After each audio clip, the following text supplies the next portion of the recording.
This podcast is sponsored by CampingSurvival.com, which is a great place to go when you're looking for all those little things that you're putting into your bug-out bags, your get-home bags, your evacuation kits, your survival kits. You know, when you're trying to find the solution for starting fires or tying and cordage and stuff, or if you need a certain type of bag, CampingSurvival.com is the place to go and check out because they got a ton of stuff. For example, have you gotten your potassium iodate tablets yet? If not, you should. With the failing infrastructure of the nuclear power system, the power reactors, we got more disasters happening. You know, all it's going to take is a major earthquake or another tsunami on a nuclear power plant. We're going to have another nuclear emergency. Don't wait for that to happen before you have your KI tabs. You know, if you're looking for parachute cord, I was just looking at the parachute cord. They have a ton of different colors of parachute cord. And I mean, olive drab and black, sure, they got that. Tan, sure, they got that. Camo, yep, they got it. But they've got pink, they've got green, they've got, you know, like foliage green, they've got turquoise, they've got yellow, they've got lime green, orange, they got several types of pink, they got red, bright green. I mean, they got a ton of colors here that if you wanted to use parachute cord as a marking system for your bags, whose bags are whose, which bags have to be taken first, you want to prioritize by a color system, or if you wanted to use different colors for trail marking so you can communicate with other members that might be coming up behind you, you can do it with parachute cord and yet still have the flexibility of being able to have a multi-purpose item. And that's just one example of being able to find a solution that you need to fulfill your preparedness plan. You're going to find that sort of stuff on CampingSurvival.com. But they've got a ton of other stuff on the site that's just like this. So check it out, CampingSurvival.com.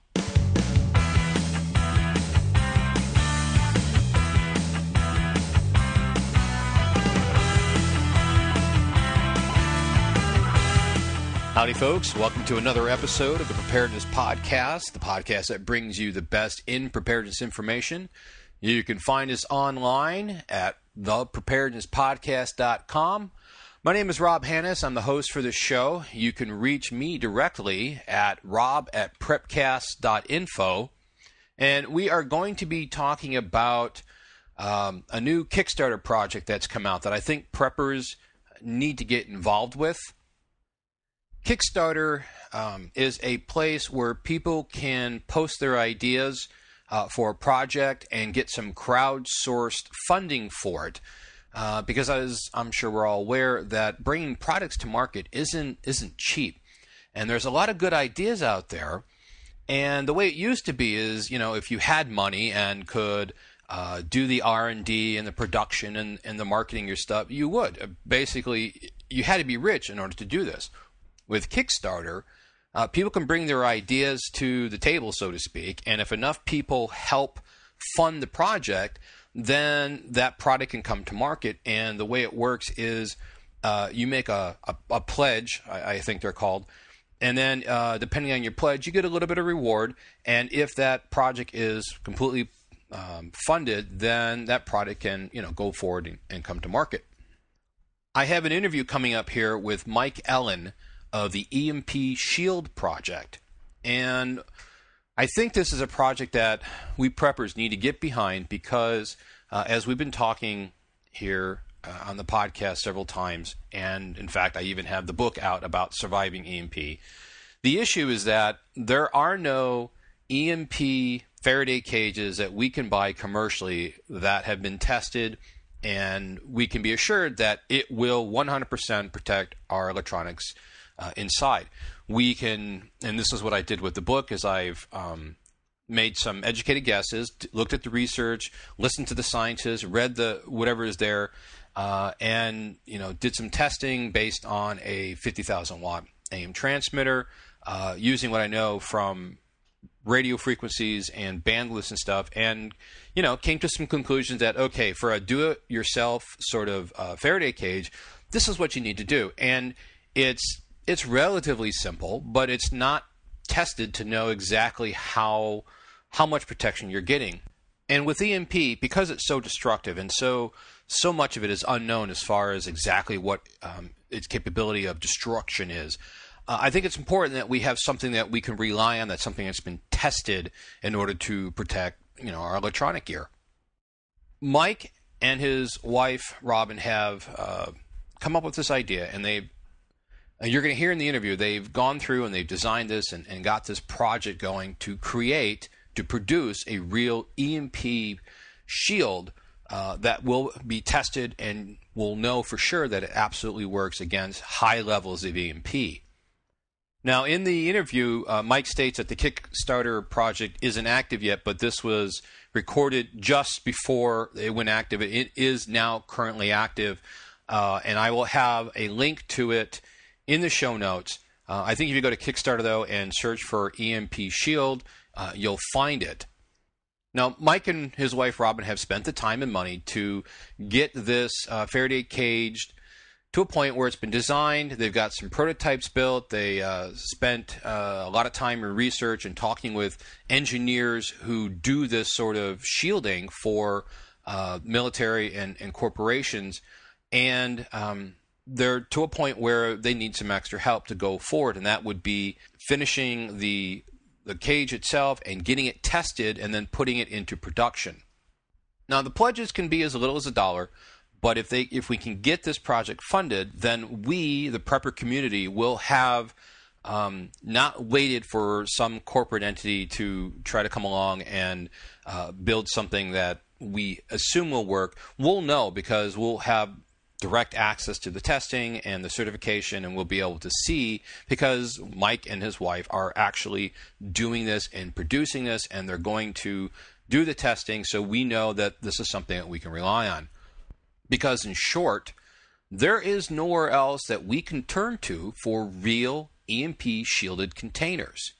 And certainly not the low price point that they have priced for this. You know, you might be able to find an old military Faraday cage, but you're going to pay through the nose for it. And I'm not even sure if you can find them. I've never seen them in person, and I've been to a lot of military surplus stores and stuff. They're probably out there. I just haven't seen it.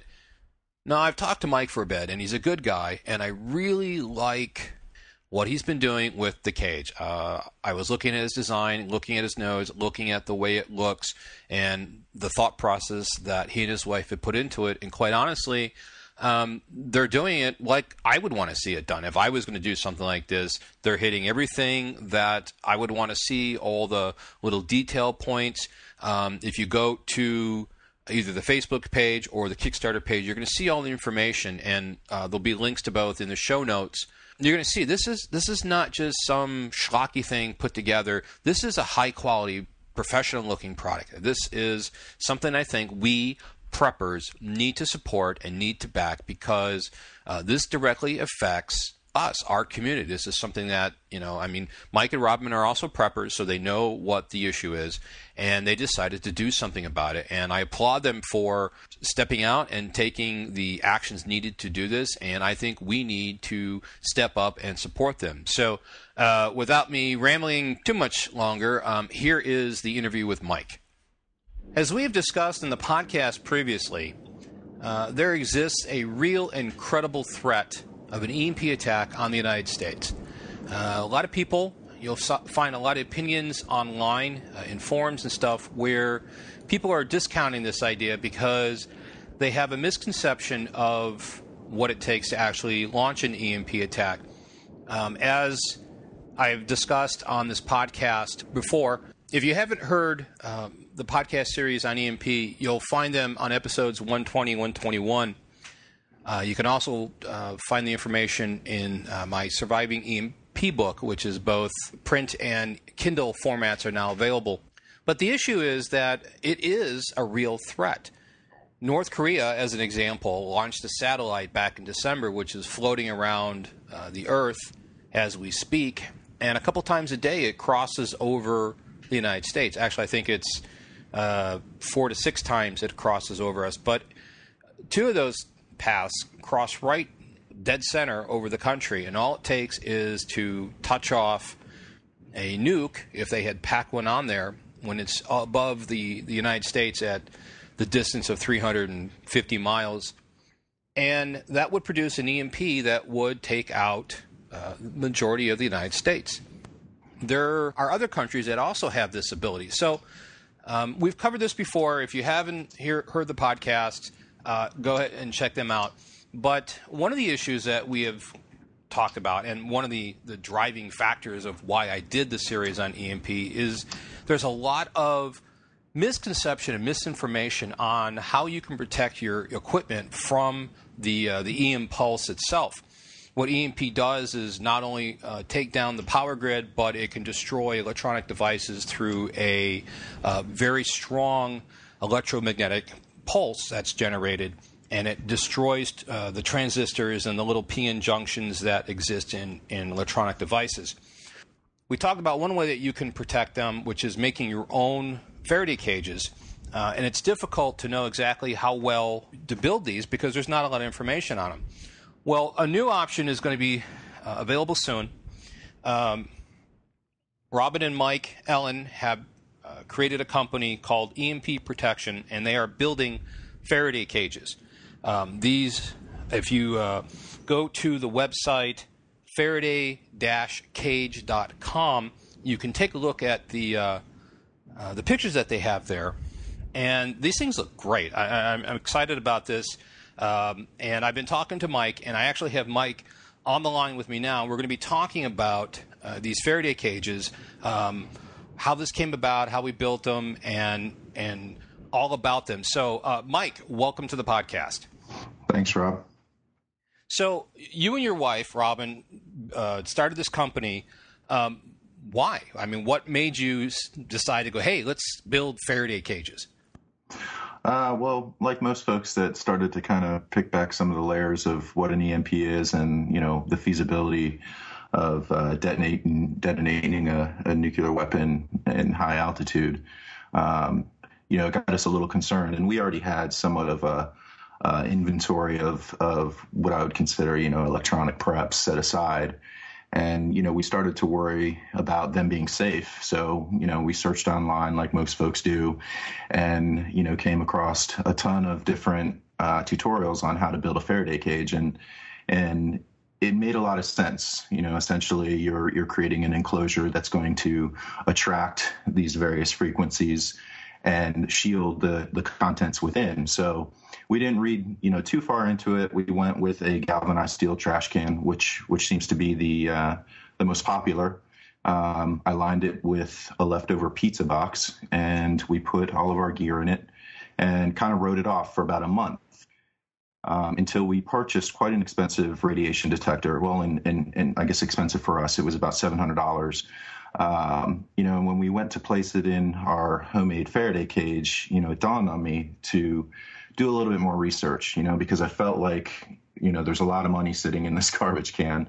I wanted to make sure that they were in fact safe. So it didn't take too long before I realized that, assuming that, something like chicken wire or even a steel garbage can, can shield against the range of frequencies that are seen in an EMP. It's kind of like, using a fishnet to catch plankton.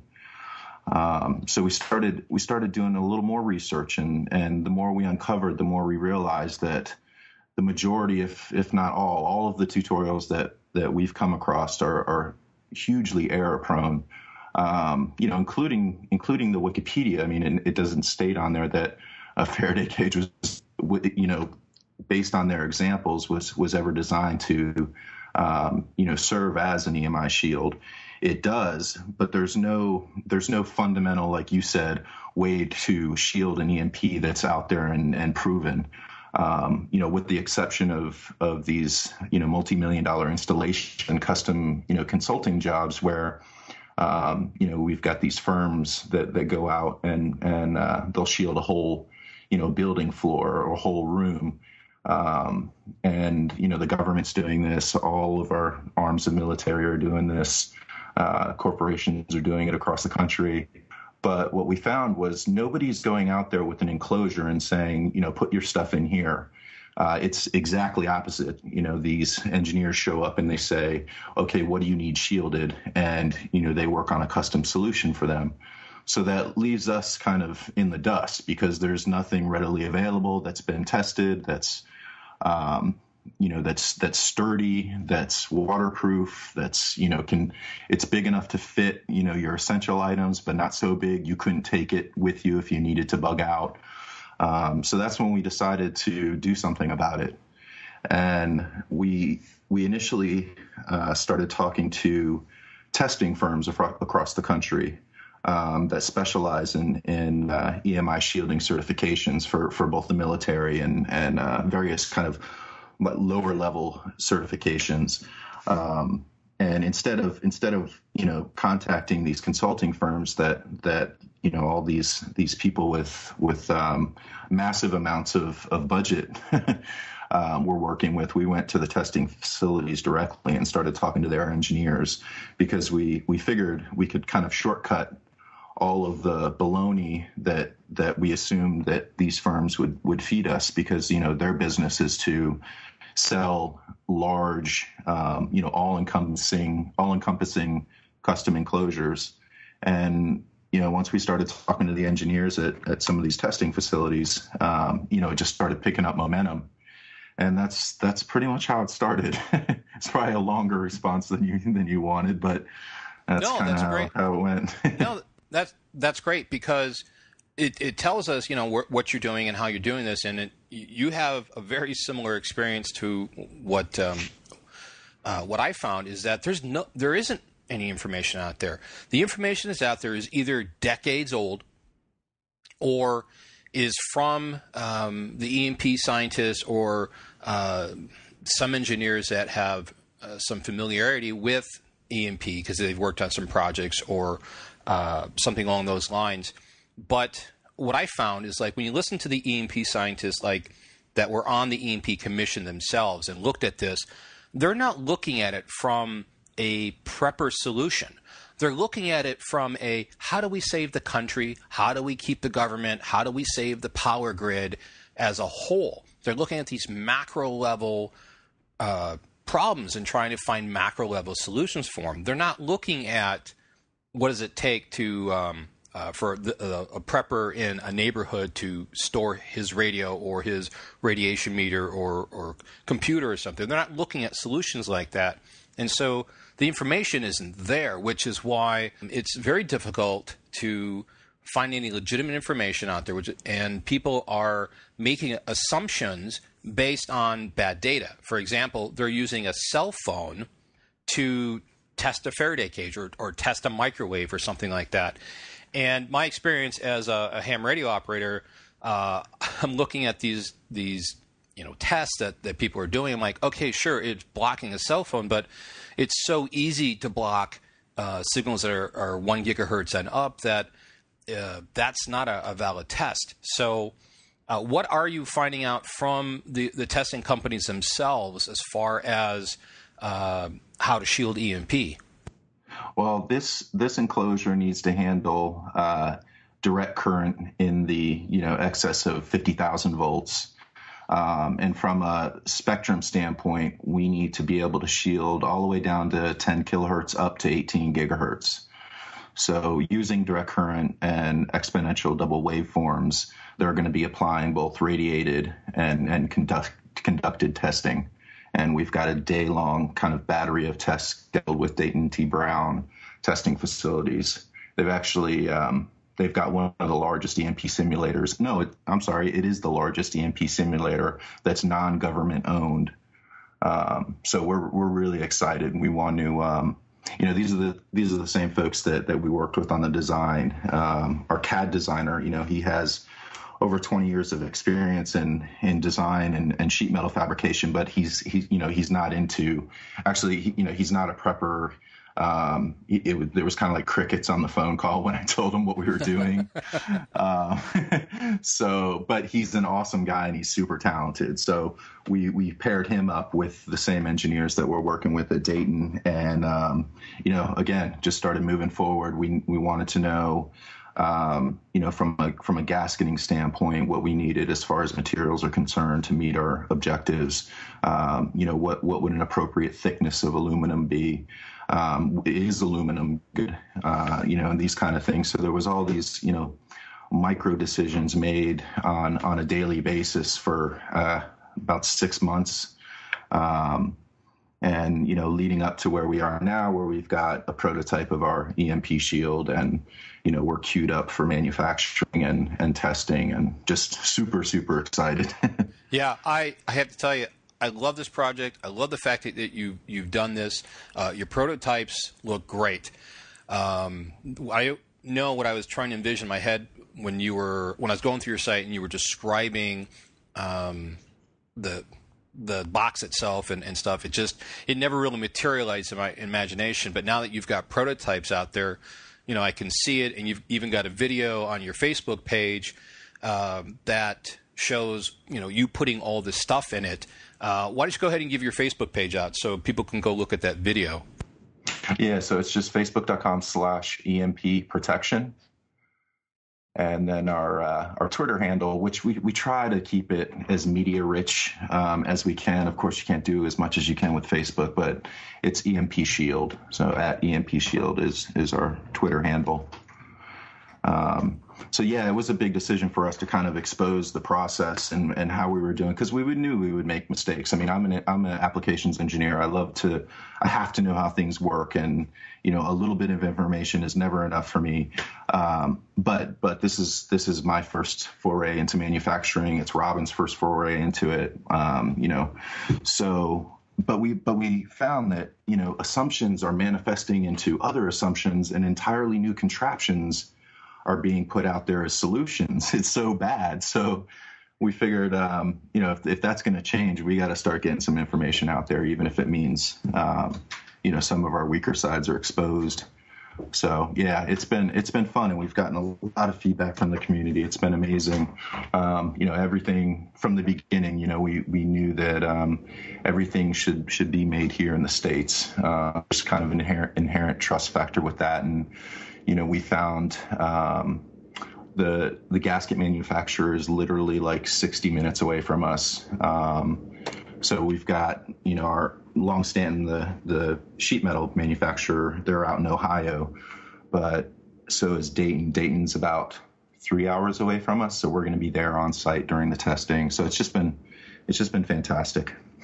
That sounds, I wish I could be there. That would be so cool to see the testing and the results and that you're shielding it, how much you're shielding against, because I think that is the biggest thing that's missing in the prepper world is that, you can find out about food storage, you can find out about water filters, you can find out about ballistics to the nth degree. You can find out all this data on information when you have a question. It's like, oh, what exactly is the pore size of my water filter, or is this bullet strong enough to take down a deer or a moose? You can go out and find that information. But when you start asking questions like, all right, will this Mylar bag really protect my equipment from EMP, or will a stainless steel trash can really protect my equipment from EMP? Now, when I tested, the only thing I had was a 50,000 watt AM transmitter. It was the strongest source of electromagnetic radiation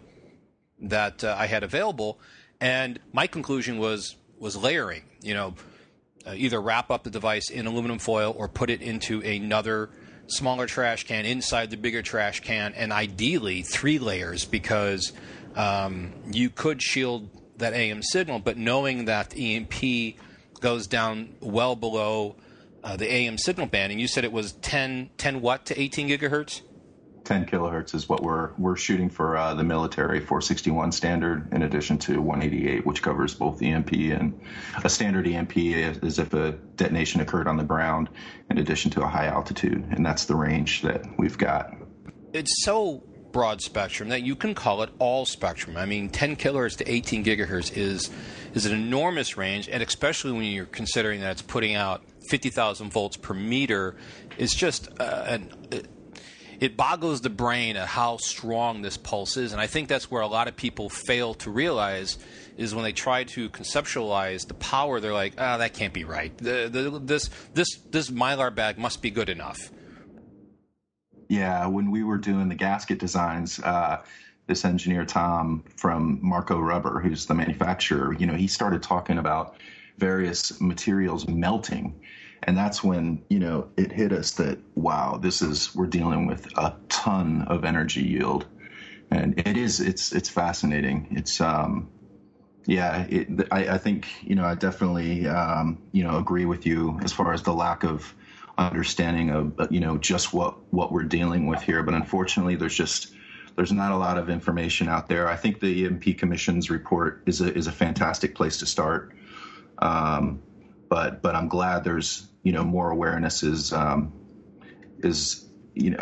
feel like EMP as a threat is becoming much more much more accepted than it was even a few years ago, which is a really good thing, because frankly, detonating a nuclear warhead on the ground is, once you understand the capabilities of an EMP, it's a waste of a payload. Absolutely. And I don't think sure, it would be absolutely devastating, but what people don't understand is there will be more casualties if the thing's in the air. Especially if you're working with an enemy state that has, say, 1 or 2. That's all you need to take down the biggest kid on the block. It's not that they have to develop thousands of ICBMs. They don't have to develop all these nukes with all the fissile material and the guidance systems and make them reliable enough to get the 4,000 to 6,000 miles that they need to travel. No, they've already proven, for example, like North Korea, they can launch a single satellite southward across the South Pole, and as it comes up over the country, touch off that nuke at the appropriate distance above Nebraska or Oklahoma or something like that.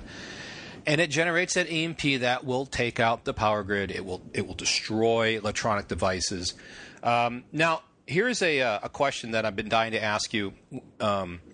As you're talking to the engineers, have you got any sort of feedback or information from them that would give you an indication of what kind of devices are at risk? Because there's a lot of speculation about how small or big a device has to be before it would collect enough EMP to actually be destroyed. Have you got any information from these guys?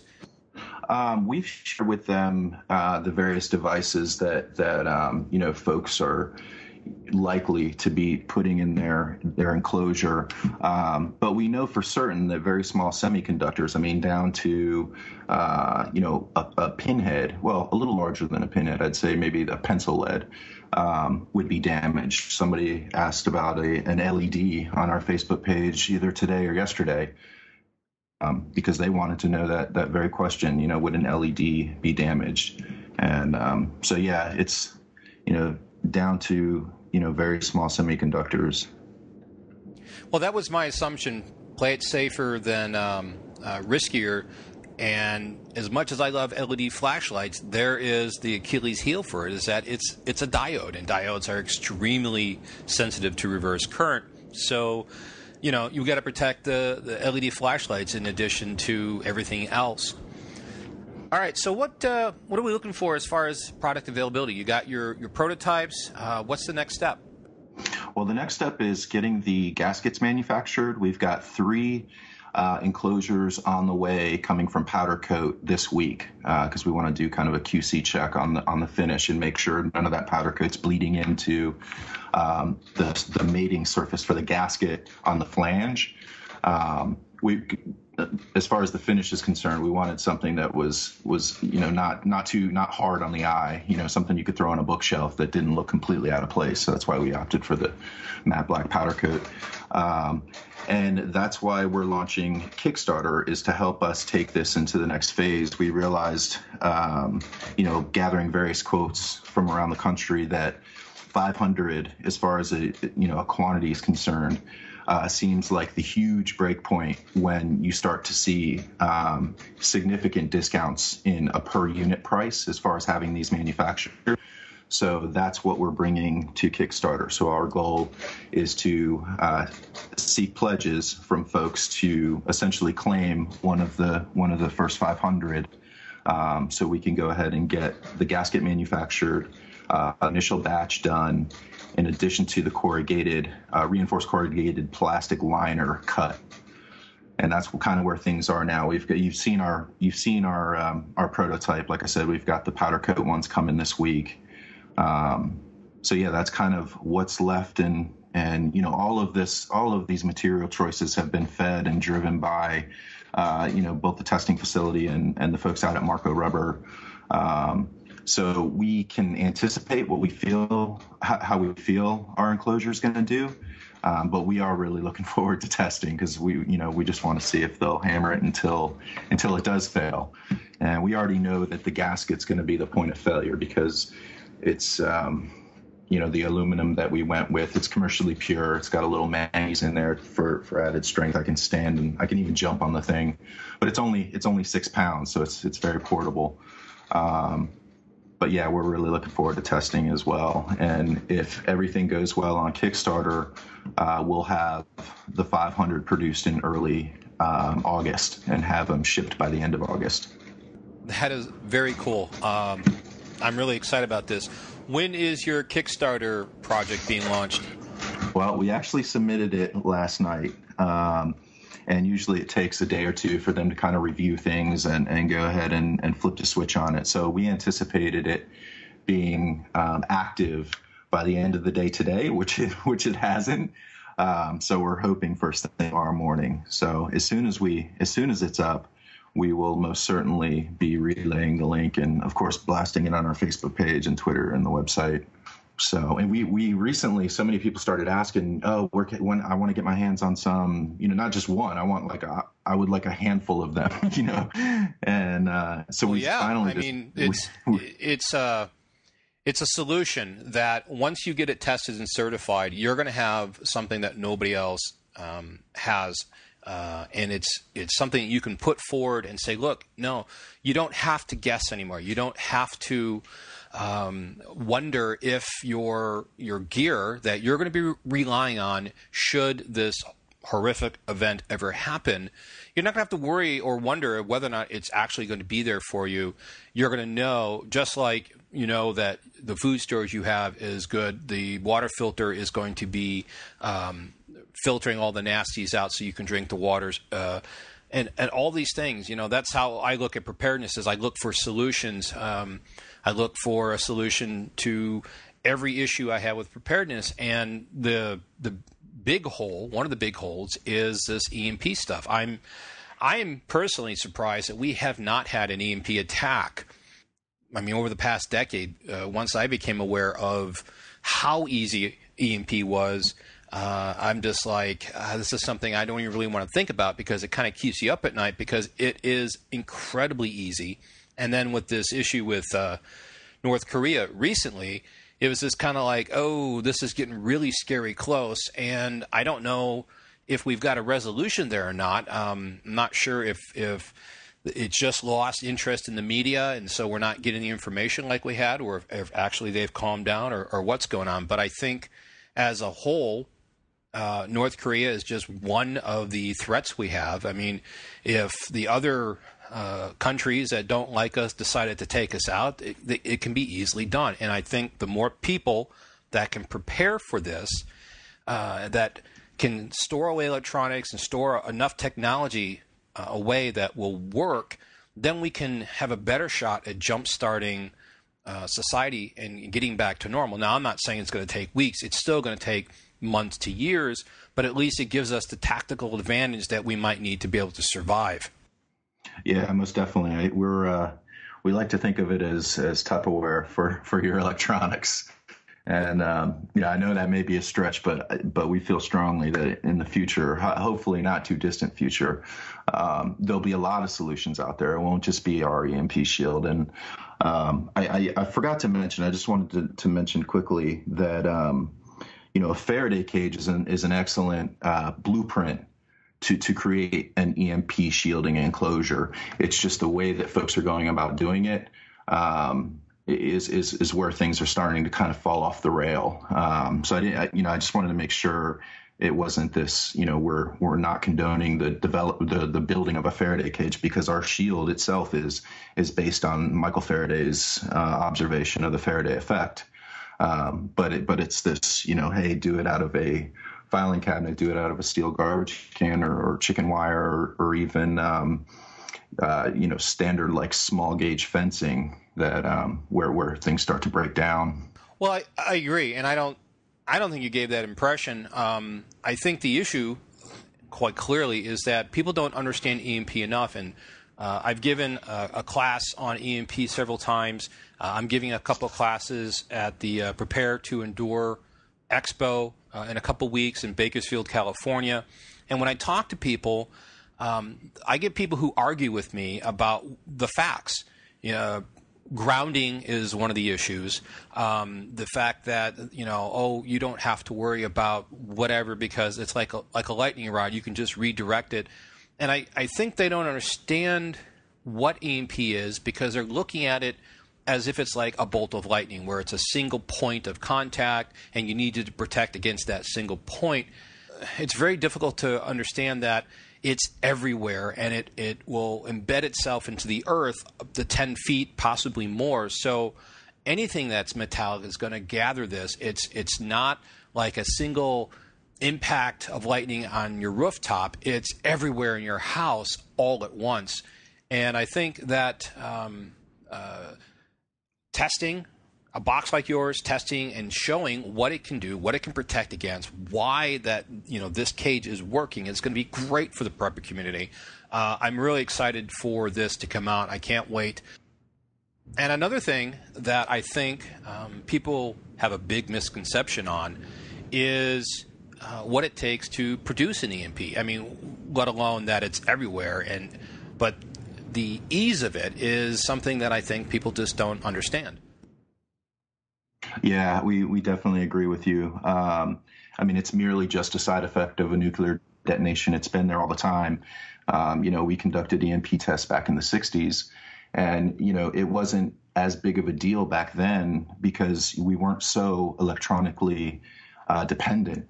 But as the digital age kind of proliferated, more and more, we're becoming more and more dependent. But yeah, back in the 60s, the Starfish Prime, which I'm sure you're familiar with, was detonated about 1,000 miles west of Hawaii, and it ended up frying some of the very equipment that they planned on using to measure the effects of that blast. Right. Well, and the Russians, back in the same era, the same period of time, they were able to actually, they didn't try to do this, but they found that with a big enough, large enough pulse, they were able to fry vacuum tubes and a diesel generator that had absolutely no electronics or electrics other than what it took to run a basic diesel engine. They were able to destroy it with enough EMP. So it's not just electronics that is the problem, but in our modern society, it's the power grid. The power grid is fragile. Look how many problems we have with the power grid now. How many times have we heard, power outage in some state because a squirrel touched it, or a bird landed on it? It's amazing how fragile it is. When the EMP causes the E3 component of EMP causes a massive DC pulse into the ground, melts those transformers. There goes power grid's gone, and it's gone for a while because those transformers are very difficult to get. That we don't even make them here, and it takes a year or two to get them delivered because they're so massive. So in addition to electronics, the power grid, you're going to have to be able to protect your electronic gear. If you've got a well, let's say you've got a farm, you've got food, you've got a well, you've got some solar panels and stuff. You know what? Do you have components that you need to protect, even if there's spares, some spare parts for your generator, or a spare solar panel and a spare pump and a spare whatever for your well pump? If you don't have a manual pump and you're dependent on this well for your water, these are the type of things you're going to want to protect. In addition to, like we said, LED flashlights, any sort of communications, any sort of perimeter monitoring or security alarm monitoring to monitor your property, any sort of night vision or optics that give you the tactical advantages, and things that we deal on a regular basis, even ebooks. You can buy a cheap ebook reader and load it with thousands of books and all sorts of information, including just general reading and fiction and stuff for entertainment, and it doesn't take up much space. But if an EMP, wipes it out, it's nothing but a paperweight. So to be able to protect some of this information and this data is just extremely valuable to the prepper. Yeah, and we've got plans for a larger enclosure. We're going to be starting the design of a 16 by 16 by 16 enclosure for those that run out of space or don't want to pick up multiple 12 by 12 by 12s. And I think another unique advantage that we have as preppers is, we're thinking, can it be buried, or this thing needs to be able to be buried? Okay, what about we have a custom dry bag created so that when you pop off the lid, you've got a dry bag, so you can just grab that bag and go. And these are things that the pros out there aren't thinking about, because again, they're looking to secure or shield static implementations of a particular network or a device or some type of vehicle. But we've got a lot of, like I said, feedback from the community, and there's some really cool things we've got planned in the future. So we're really looking forward to bringing the EMP-Shield to market. And yeah, to your point about reading, it's funny. I just read a study. It was a 60-day bunker study where a guy and his son spent 60 days in a bunker just to kind of condition themselves. And the first thing the guy said when he came out was he forgot to bring enough to read, and he felt like it drove him mad.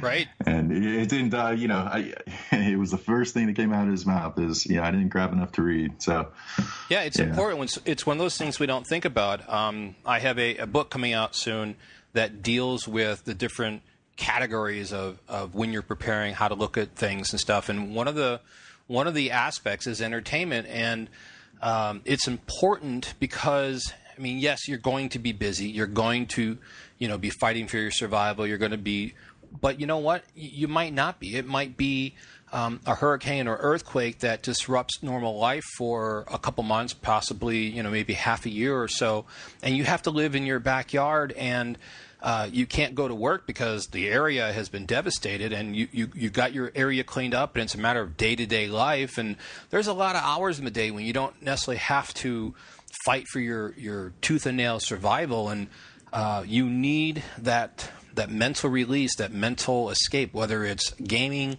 on your iPod or your iPad or your tablet, or reading a book, or finding information. This stuff, it is very important. Yep.